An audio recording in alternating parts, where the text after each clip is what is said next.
Class 12th वाले बच्चों, this date 16th of November 2020, class 12th physics. Topic is LC oscillations.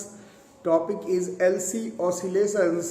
AC electromagnetic induction दोनों का बीच में topic दिया हुआ है और ट्रांसफार्मर है और जनरेटर है. सिलेबस को ठीक से फॉलो करो, जैसे जैसे पढ़ा रहा हूँ. ये वो साल है, ये वो साल है, ये वो साल है जिसमें कि एज ए टीचर हमें बोलना पड़ रहा है कि आप लोग आउट एंड आउट एनसीईआरटी भी फॉलो मत करिए, क्योंकि सिलेबस चेंज्ड है. जैसे जैसे हम लोग पढ़ा रहे हैं उस तरह से ही अप्रोच करें टॉपिक को.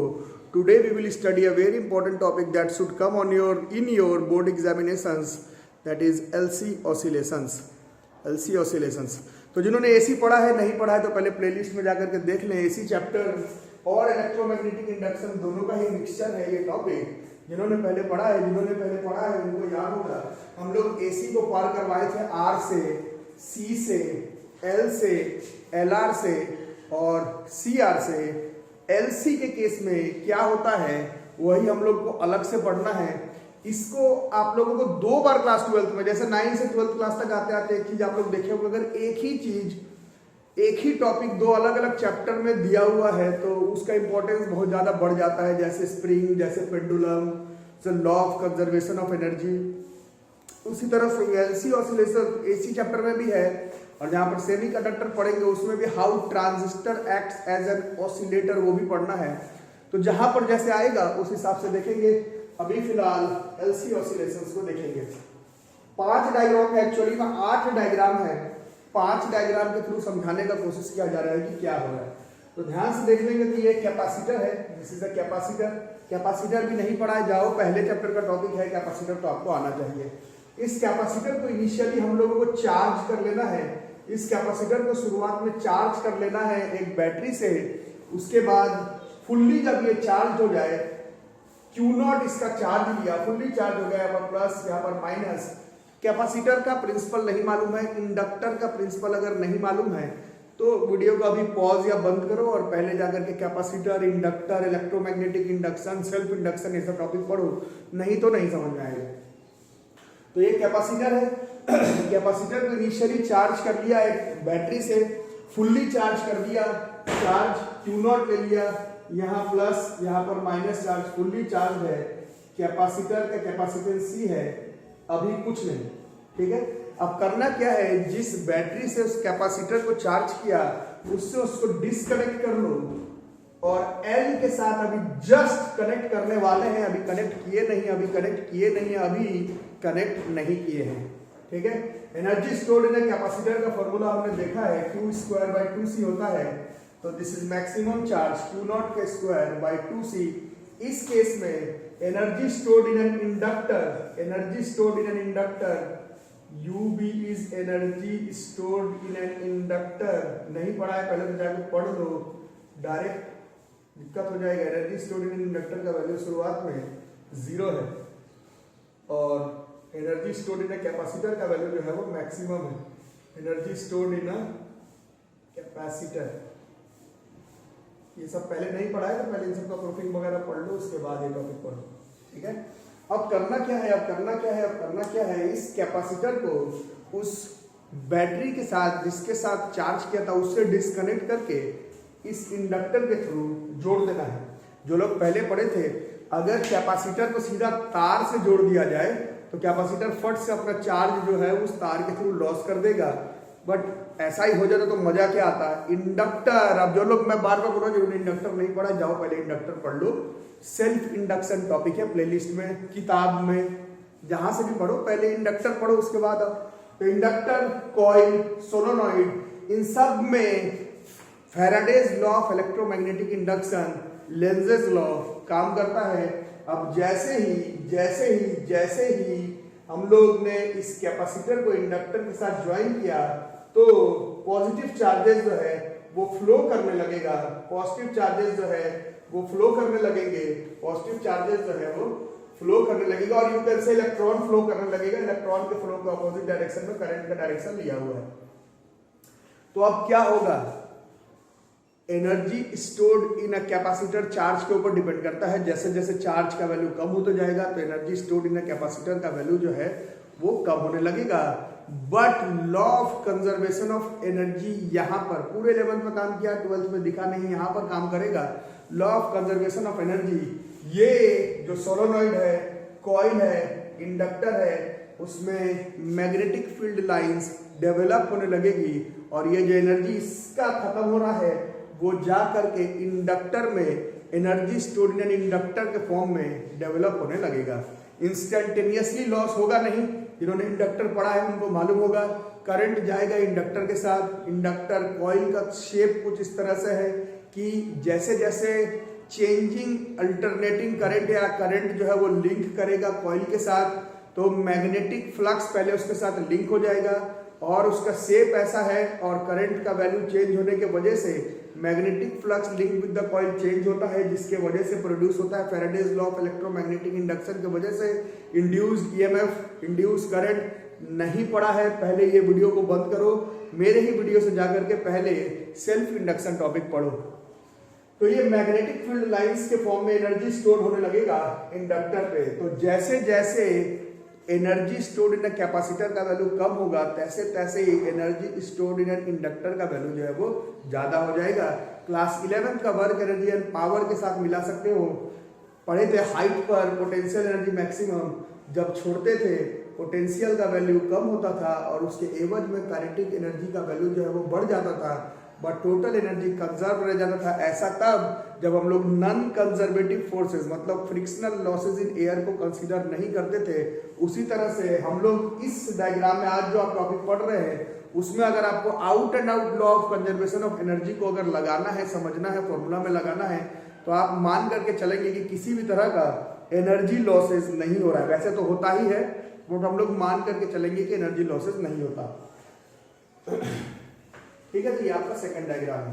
थर्ड डायग्राम होते होते क्या हो जाएगा, सारा का सारा चार्ज जो है वो लॉस हो जाएगा कैपेसिटर के पास, energy stored in capacitor zero हो जाएगा और maximum magnetic field lines linked हो जाएंगे आपके इंडक्टर के साथ, कॉइल के साथ, और वहां पर करंट का वैल्यू जैसे जस्ट पूरा चार्ज इस समय खत्म हुआ, करंट का वैल्यू जस्ट मैक्सिमम हो गया, उस केस में energy stored in inductor half Li² will be maximum.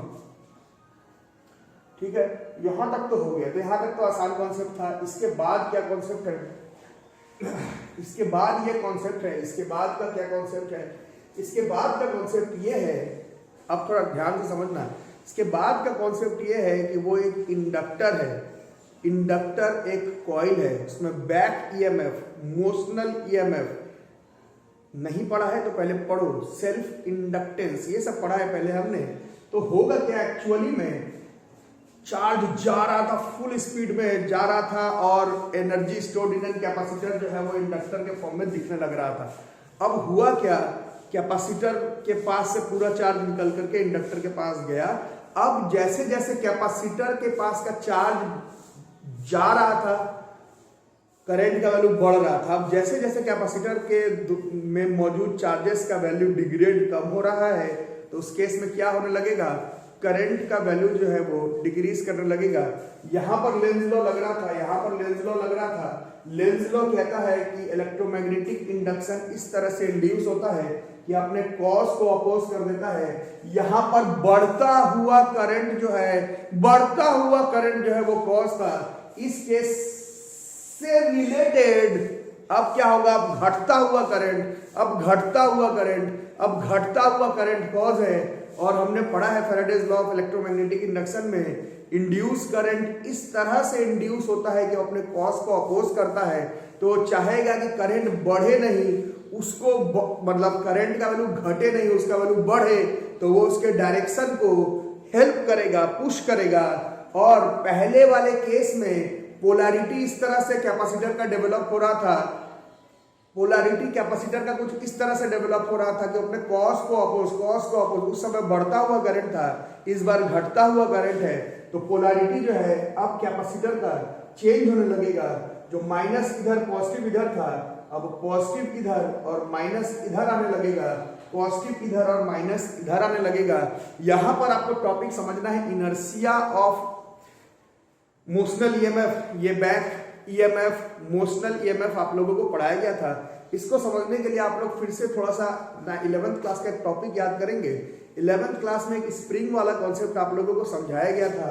पहला केस वही है, एक स्प्रिंग है, उसको ऐसे खींच लिए है मैक्सिमम पोजीशन तक, याद करो 11th क्लास में पढ़ना था, खींच लिया मैक्सिमम पोजीशन तक तो क्या होगा, मैक्सिमम पोजीशन तक खींचे तो उसका पोटेंशियल एनर्जी का वैल्यू जो है वो मैक्सिमम, काइनेटिक का 0। अब जस्ट जैसे छोड़ना शुरू किए तो पोटेंशियल कमता था, काइनेटिक बढ़ता था। यहाँ पर potential energy stored in capacitor कम रहा है, potential energy stored in inductor बढ़ रहा है। अब एक टाइम आता था जब वो स्प्रिंग क्या करता है, खींचे,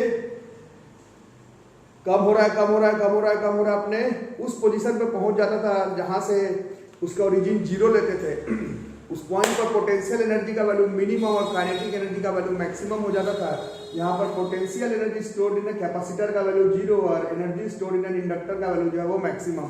उसके बाद क्या होता था, उसके बाद क्या होता था, रुक जाता था। क्या रुकता नहीं था, इनर्शिया की वजह से क्या होगा, वो जो आ रहा है स्प्रिंग, आ रहा है स्प्रिंग को ऐसे खींचे, इस पोजीशन से खींचे, यहाँ तक गया, फिर वापस आ रहा है, आ रहा है, आ रहा है, आ रहा है, ये पॉइंट, फिर अपनी इनर्शिया से वो फिर जाने लगेगा उस तरफ। कुछ वैसा ही है, इंडक्टर का काम करंट को ब्लॉक करना नहीं होता है, इंडक्टर का काम करंट को ब्लॉक करना नहीं होता है। इस इंडक्टर में से करंट जो है वो फ्लो कर जाएगा, बट कॉज को अपोज करने के चक्कर में कैपेसिटर का जो पोलैरिटी है वो चेंज करने लगेगा और उसमें धीरे धीरे चार्ज दोबारा से डेवलप होने लगेगा।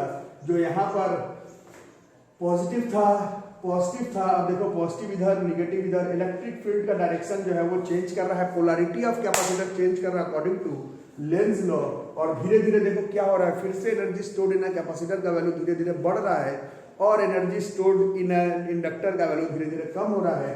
और फिर अगर आप किसी भी तरह का एनर्जी लॉसेस को कंसीडर नहीं करते हैं तो ये कैपेसिटर फिर से फुल्ली चार्ज हो जाएगा।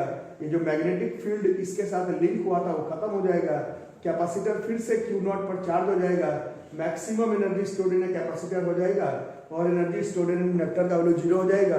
स्प्रिंग को खींच लिए, कम हो रहा है, कम हो रहा है, कम हो रहा है, कम हो रहा है, इस पोजीशन पर आया, पोटेंशियल 0, काइनेटिक मैक्सिमम, इनर्शिया को रुकेगा नहीं, आगे जाना शुरू होगा, आगे जाना शुरू होगा तो डायरेक्शन चेंज, पहले इधर अब इधर, तो इधर भी जा रहा है, जा रहा है, जा रहा है, जा रहा है, तो पोटेंशियल का वैल्यू धीरे धीरे फिर बढ़ रहा है, काइनेटिक का वैल्यू घट रहा है और फिर जब अपने सबसे दूरी वाले पोजीशन पे चला गया तो पोटेंशियल एनर्जी का वैल्यू जो है फिर से मैक्सिमम और काइनेटिक एनर्जी का वैल्यू फिर से 0, बट डायरेक्शन जो है वो रिवर्स हो गया। उसी चीज को यहाँ पर समझाया गया है। अब अगर आप इसको स्प्रिंग के साथ मैच करवा ही रहे हैं तो स्प्रिंग यहाँ से यहाँ जाके भी रुकता नहीं है।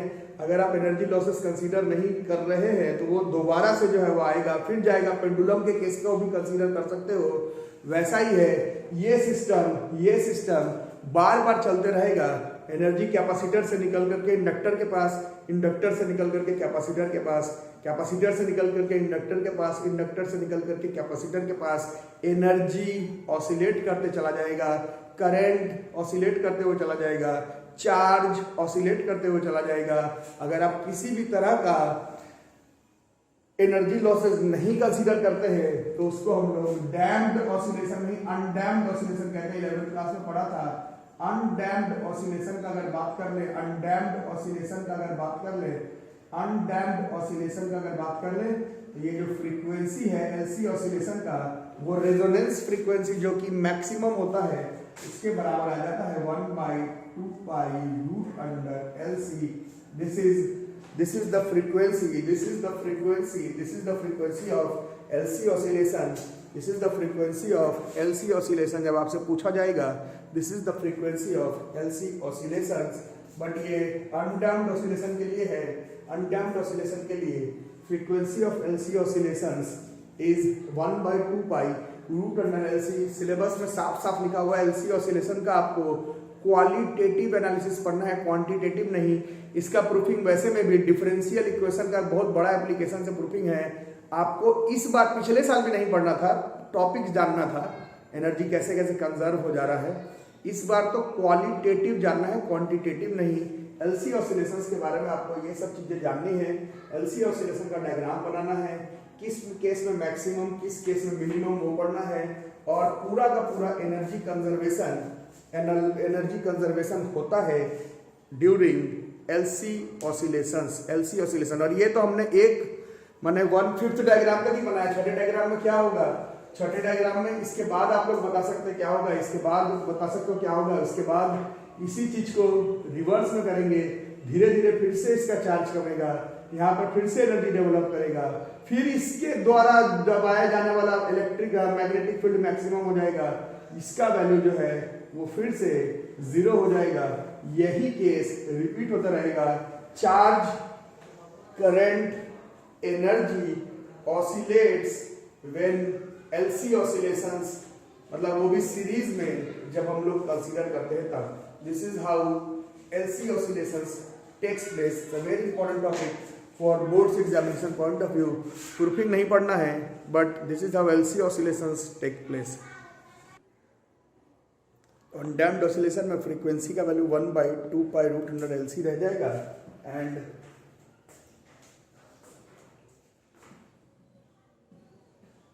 अगर energy law of conservation of energy के बारे में बात करें,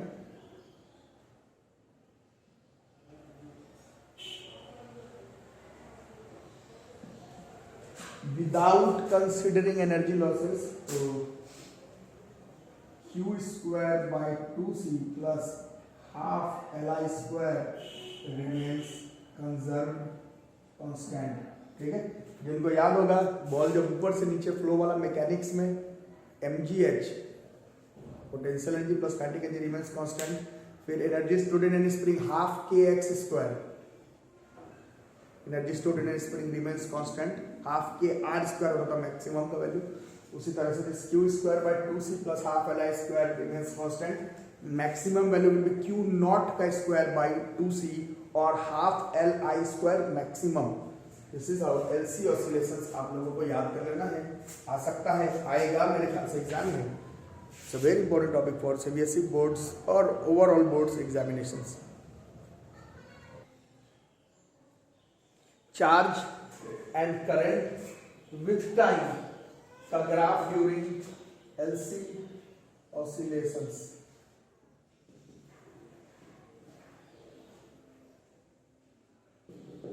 चार्ज मैक्सिमम था कैपेसिटर के पास, धीरे धीरे धीरे धीरे धीरे धीरे धीरे धीरे कम हो रहा है, 0 हो जा रहा है, फिर बढ़ रहा है बढ़ रहा है बढ़ रहा है बढ़ रहा है बढ़ रहा है बढ़ रहा है, ज्यादा हो जा रहा है, बट पोलैरिटी रिवर्स के साथ, जो कि हम लोग यहीं तक किए। उसके बाद क्या होगा, फिर कमेगा कमेगा कमेगा कमेगा, 0 हो जाएगा और फिर बढ़ेगा बढ़ेगा बढ़ेगा बढ़ेगा बढ़ेगा बढ़ेगा। एक कंप्लीट रिवोल्यूशन के बाद ये कैपेसिटर बिल्कुल सेम पोलैरिटी के साथ चार्ज हो जाएगा। करंट का शुरुआत में देखते हैं, करंट शुरुआत में 0, फिर करंट का वैल्यू जो है वो बढ़ रहा है, निगेटिव साइड में लिया गया है, निगेटिव साइड में लिया गया है, कैपेसिटर से इंडक्टर की तरफ चल रहा है, energy stored in an inductor, back EMF oppose, इसी वजह से निगेटिव लिया गया है, घट रहा घट रहा घट रहा घट रहा घट रहा घट रहा, फिर मैक्सिमम तक जाएगा, फिर 0, फिर मैक्सिमम बट पोलैरिटी रिवर्स के साथ, और फिर 0। मतलब ये हमारा डायग्राम 5 तक ये समझ में आ रहा है। इसके बाद फिर से होगा यही चीज उल्टेगा और जहां तक ये कैपेसिटर जहां से स्टार्टिंग में स्टार्ट किए थे वहां तक पहुंचेगा।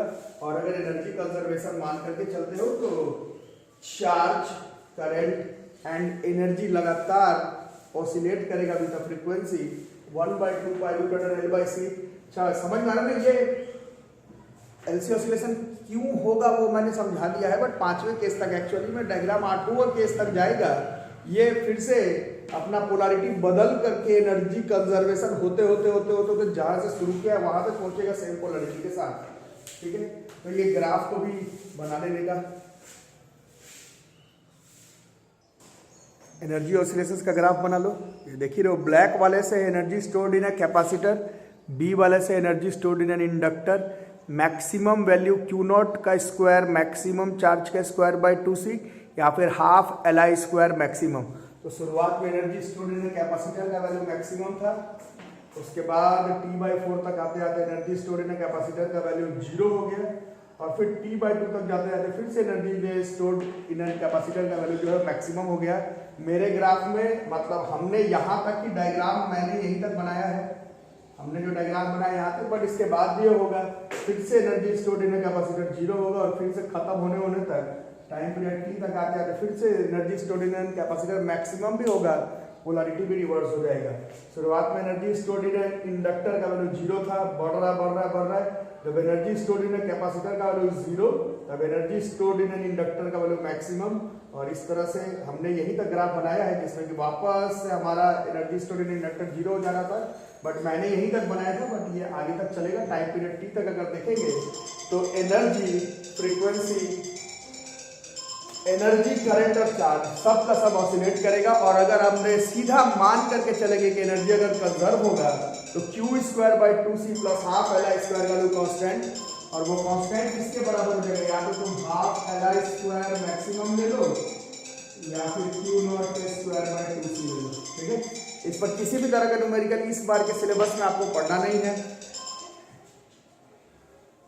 और कैसे इस चीज को हम लोग ट्यूनिंग कैसे करते हैं, फाइन ट्यूनिंग किस तरह से किया जाता है, उसके लिए हमें ट्रांजिस्टर टॉपिक पढ़ना पड़ेगा, क्योंकि ये काम जो है वो ट्रांजिस्टर के मदद से करते हैं।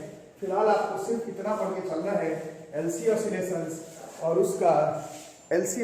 और उसका क्वालिटेटिव एनालिसिस। ठीक है, मेरे ख्याल से यहाँ तक आ गया होगा समझ में। एक क्लास अभी भी मिसलेनियस टॉपिक के तहत हम लोग और लेंगे, जिसमें कि कुछ बातें और जो कि एसी में हैं, alternating current, electromagnetic induction, self induction, mutual induction से रिलेटेड, कुछ कैपेसिटेंस से रिलेटेड कुछ टॉपिक्स और भी है जो कि मैं मिसलेनियस टॉपिक के तहत पढ़ाऊंगा। उसके बाद हम लोग ऑप्टिक्स में चलेंगे। ठीक है, तो इतना सारा चीज़ ठीक से बना लेना। मैं बार बार बता रहा हूँ, मैंने जहाँ तक एक्सप्लेन किया है वो ग्राफ के हिसाब से t/2 तक है। ये खेल एक बार और होगा, और जहाँ से पोलैरिटी शुरू हुआ है वहाँ तक पोलैरिटी वापस जो है वो पहुँच जाएगा। ठीक है, इसको ठीक से लिख लेना, इसमें कोई न्यूमेरिकल बनाने की जरूरत नहीं है। सारा ग्राफ अभी बना करके रखो, कैसे ये फाइन ट्यूनिंग करते हैं ट्रांजिस्टर की मदद से, वो हम लोग आगे पढ़ेंगे। मिलता है अगले क्लास में। चैनल को सब्सक्राइब नहीं किया तो जल्दी सब्सक्राइब कर लो, और मिलता है अगले क्लास में। तब तक के लिए थैंक यू।